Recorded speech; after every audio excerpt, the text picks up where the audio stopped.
Now, thanks to Anytime Fitness Glenelg, Beresford Wines and Bickford's Australia. It's Chewing the Fat with Bevan Jones. Well, g'day and welcome to another edition of Chewing the Fat. Today we're down at Nutrition Republic, the beautiful Nutrition Public here on King William Road, so get on down there and say g'day to the guys and get yourself a coffee. We're joined by a man who was back in the days known as the Wild Thing. He played 41 first-class matches for South Australia, 3 Test matches, 35 ODIs and 21 T20s as well for Australia. That is Shaun Tait. Great to have you Chewing the Fat, mate. Nice to be here, mate. So before we get to your journey, you're involved now with the Adelaide Cricket Club as the coach of the Adelaide Cricket Club. They're flying at the moment, top of the table. How are you enjoying that so far? Well, so far it's been easy, 2 from 2. Start losing a couple of games and everyone turns on you. But it's all been good fun. They're a good bunch of lads. They're pretty easy to coach. They sort of look after themselves. A lot of the senior sort of players are on the cusp of playing for the Redbacks.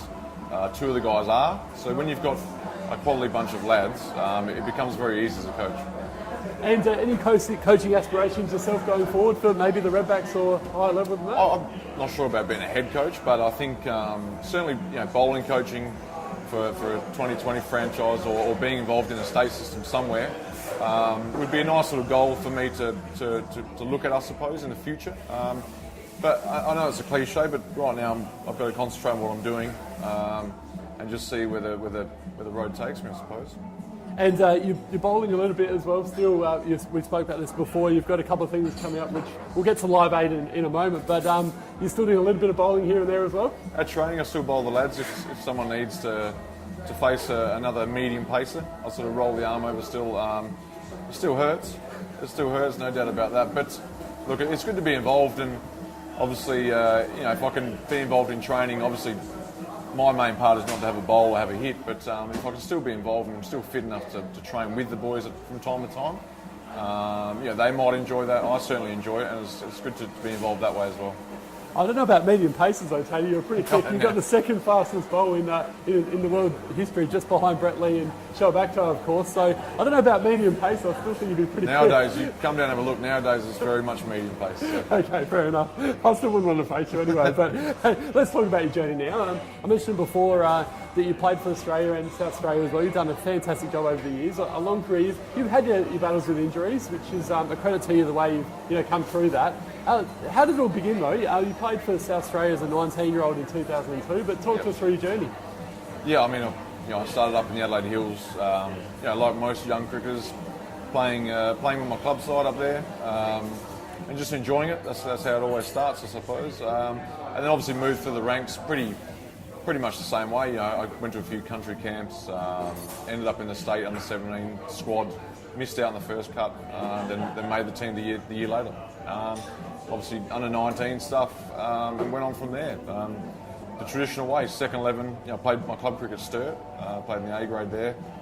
Did pretty well for a season. Second 11, first 11.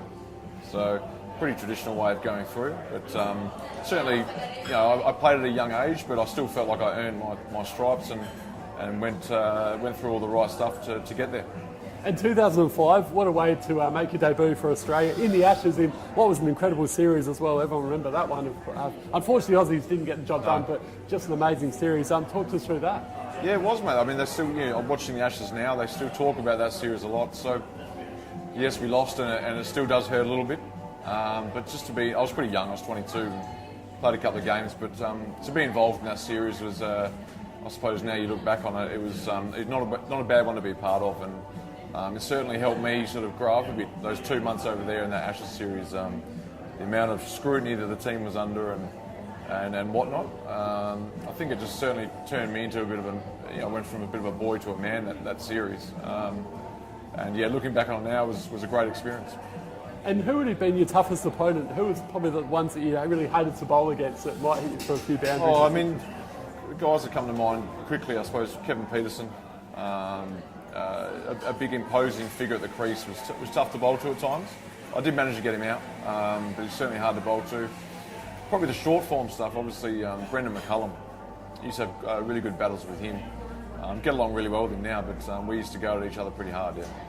And we've got the Live Aid that's happening, as I mentioned before, December the 5th at the Adelaide Oval, which is just going to be awesome. And you're getting, obviously, to play against the likes of Wazam Akram, Sachin Tendulkar, Brian Lara, and these sort of blokes. And you're joining up with Bluey and Ponting as well. Talk to us about this and what's going to happen there.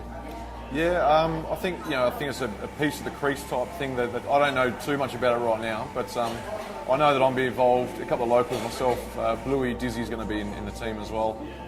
Playing against the Mumbai Indians, a lot of ex-players, Herschel Gibbs, Sachin's obviously there, and a lot of guys that have played from around the world for the Mumbai Indians. If people that follow cricket realise how big the Mumbai Indians franchise is, they've got a huge following, especially with guys like Sachin there. It's owned by the Ambani family, pretty big, powerful name in India. So it's going to be quite a big deal, I think. And some of the names you mentioned, Wazam Akram, I know Wazam, so it'd be good to actually take the field with him. I never got a chance to do that, obviously the age difference, but he was a guy I looked up to when I was younger, and guys like Sangakkara's playing, and I think Brian Lara's coming as well. So huge names, and for my little name to be involved in that game is an absolute pleasure, and I'm very lucky. Yeah. And let's go back to your career. I remember as a lad loving watching the Adelaide Strikers and yourself running in, steaming into bowl with everyone yelling out Wild Thing and stuff like that. What was it like though, playing in front of that massive crowd and being such a popular player within the fans? Yeah, I suppose I felt like I had a bit of a job to do. I suppose I think being a senior player or a guy that was playing a bit of international cricket, to come back here and play at Adelaide Oval, I felt like I had a job to do to entertain the crowd, and I enjoyed it, and I think they enjoyed most of it. So the Redbacks obviously, they made those 2 finals against Victoria and could get the job done. It's been a long time between drinks since we won some Shield silverware. What do you think they need to do to turn things around and get back up there playing finals again, Tait? Look, it's really hard from an outside point of view looking in and talking about what they need to do.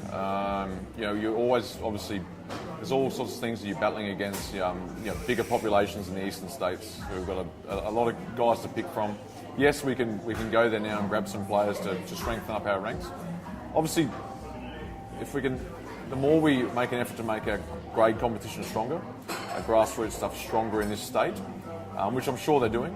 If we can put more emphasis on that, make sure the second 11 is really strong, and getting depth in our fast bowling attack. You're always going to have injuries with your fast bowlers, so I'll be making a conscious effort to make sure my crop of fast bowlers are all ready to go. So I just think, from my point of view, being a fast bowler, the more of those guys you can get around the group, bowling to the good players, and then if we get 2 or 3 injuries through the year, you call on those guys and they're straight in and they're up to it. Not just guys that, okay, we'll call him in because we've got no one else. I just think that crop of fast bowlers tends to win shields. Yeah. Okay, and the Ashes was just an amazing series. We saw Steve Smith with his heroics, and probably, if it wasn't for him, I don't think we would have won that series. How did you see it, and how do you see the series coming up against Pakistan and New Zealand? I mean, we're certainly favourites, I think, going into that series. Yeah, the Ashes was a pretty good effort. Obviously, retaining the Ashes, but really the series was drawn. So it was a good effort. I think it was a great effort from where the Australian side have come the last 12 months, say, a bit longer even. So they've got themselves back on track pretty quickly, which I think Langer and Payne have done a great job with that. There's no doubt about that. They're more than competitive now in world cricket again, which is good to see.